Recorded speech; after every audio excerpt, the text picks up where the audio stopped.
იცი რა მაგარი აი კახეთში ბირჟას რო ეძახიან არ იგებ ხოლმე რაღაც მაგარა ან თქვენსკენ მაგარი ნაკვიმატებია და როგორ არ გახსენდება რა ან მზეს რაც და ყუდროზე დაჟიქებს რაღაც ყუდროზე მაგრად იქ ხა სუცოცხალი ნაკვიმატი ხალხია მაგარი და არის რაღაც აი მაგალითად ხა მე ბავშვი ვიყავი 90-იანების ბავშვი ვარ ხა პატარა გოგოც არ ვარ და მახსოვს ერთი კახეთში ერთი მეზობელი ანტონა ყავდა რა ესე თქვა და ეს ანტონა მოკლედ წროში დადიოდა ხოლმე რა რძის პროდუქცია ეზდებოდა ხოლმე და ძველად ადრე რაღაც ყვითელი ავტობუსები იყო პაზიკ ავტობუსი ეძახონე და ამ ავტობუსს დაყვებოდა ერთხელაც აი რუავი და გადაჭედილი იყო ეს ავტობუსი და ვერ შეეტია რა დიდი კაცი იყო ტანით რა ხო და როგორც იქნა შეეკვეხა და შევიდა და ერთი ლამაზი გოგო იჯდა წინ და გადაბრძანითო რა ძიაო გაუხარდა ეხა ამ ანტონას რა დაეცა ეგრევე დაჯდა და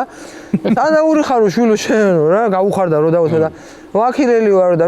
შენო ბოზი იქნებიო და ხალხმა რას ეუნები კაცო შეურაცხყოფას რატო აღარ რას ამბობ ცოლი ვაქილიდან ამყავსო